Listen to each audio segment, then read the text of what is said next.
கன்னியா ராசி அன்பர்களே, இந்த மாதம் பிறக்கும் போதே உங்களுக்கு பிச்சை எடுத்தாராம் பெருமாள், அதை பிடுங்கி தின்றாராம் அனுமார். என்னையா இது, பெருமாள் பிச்சை எடுக்கிறதாவது அனுமார் பிடுங்கி தின்றதாவது பழமொழிங்க. நானா சொன்னவனை கேள், என்ன போய் கேட்குற அப்படின்னு. நாய்களில் நீ ஏன் கொலை பண்ணுறான்னு அவனை நிறுத்த சொல். யாரை? இந்த கறிக்கடை பாயை. டெய்லி எத்தனை ஆட்டு கொலை பண்ணுறான், அவனை நிறுத்த சொல். நான் நிறுத்துறேன்னு கமலஹாசன் சொன்ன மாதிரி. என்ன குருஜி நீங்கள் சொல்கிறீங்க? என்னக்கா பழமொழி சொன்னது தான் சொல்ல முடியாது, நான் என்ன கிரியேஷனை புகுத்த முடியும்? உங்கள் நேரம் அப்படி தானே இருக்குது. பிச்சை எடுத்தாராம் பெருமாள், அதை பிடுங்கி தின்னாரா அனுமார். வேலை ஆப்டாலும் கூலி ஆப்பிள்ளையே சாமி உனக்கு இந்த மாதம். வேற என்ன பண்ணுவேன் நீ? அப்படி தானே இருக்குது. சரி, அப்படி இருந்தாலும் வயிறுன்னு ஒன்று இருக்குதே. ஒரு சான் வயிற்றுக்கு என்னென்ன வேலை பண்ண வேண்டியதாக இருக்குது. நீங்கள் வயிற்றுக்கு மட்டும் வேலை பண்ணால் பரவாயில்லையே, ஆசைகளுக்கெல்லாம் வேலை பார்த்தாக்கா நிறைய உழைப்பு தான் வேணும். எல்லா உயிரினங்களுக்கும் வயிற்றுக்கு அது இயற்கை படைச்சிடுது. மனுஷன் மட்டும்தான் வயிற்றுக்கு மேலே மனசுக்கும் சேர்த்து சம்பாதிக்கிறான். இப்போ இந்த மாதம் நீங்கள் மனசை வச்சு தான் சம்பாதிக்க போகிறீங்க. அதுக்கு தான் சும்மா கனெக்ஷன் இல்லாமல் பேசுவோம் நாங்கள்லாம். ரைட், உங்கள் மனம், அந்த மனம் இச்சைப்படுவதற்கு ஏற்ப தான் இந்த மாதம் நீங்கள் உங்கள் தேவைகளை பூர்த்தி செய்ய போகிறீங்க.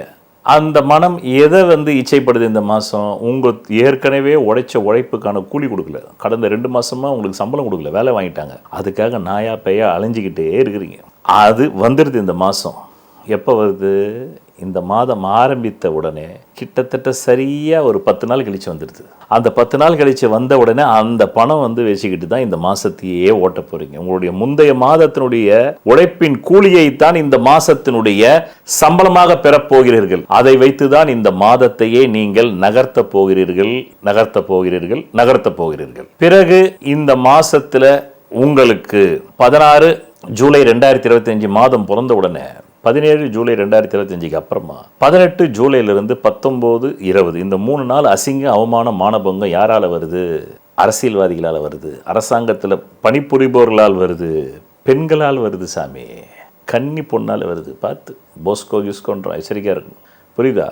பிறகு வரவுக்கு மீறி செலவாகுது இல்லை, அதில் ஒரு அவமானம் குடும்பத்தில் சொல்கிறாங்க. என்னையா நீ சம்பாத்தியம் ஒன்றுமே இல்லைன்னா செலவு மட்டும் இவ்வளோ பண்ணுற நீ இல்லைன்னா குடும்ப இடத்துல லாக்கியான்னு அம்மா கேட்குறா, ஆத்தா கேட்குறா, அப்பா கேட்குறாரு, பெரியவங்க கேட்குறாங்க, அட பொண்டாட்டியே கேட்குதுன்னு வைங்க, கேட்குது. அதன் பிறகு இந்த மாதம் கணவன் மனைவிக்குள்ள பிரிவினை வரத்துக்கும் வாய்ப்பு உண்டு. அடிப்படை ஜாதகத்தில் பிரிஞ்சிடணுன்ற தசாபுக்தி இருப்பு இப்போ போயிட்டு இருந்தால் 100% பிரிஞ்சிடுறேன். இது ஷூ ஷாட்டாக நடக்குது. பார்ட்னர்ஷிப்புக்குள்ள சண்டை வருது, பார்ட்னர்ஷிப்புக்குள்ள சண்டை சச்சரவு வருகிறது.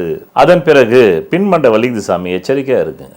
வண்டி வாங்குறதுல போகும்போது பேக் மண்டையில் அடிபடுறதுக்கு வாய்ப்பு உண்டு. அதனால ஹெல்மெட் போட்டு இந்த மாதம் வண்டியை ஓட்டுங்க, இல்லைனாக்கா ரொம்ப கிரிட்டிக்கல். பிள்ளைகளுக்கு தேவையான அந்த கல்வி செலவு, அவங்களுக்கு அந்த வேன் செலவு, அந்த டியூஷன் ஃபீஸ் செலவு, அதெல்லாம் காசு எங்கேருந்தோ வந்துடுது.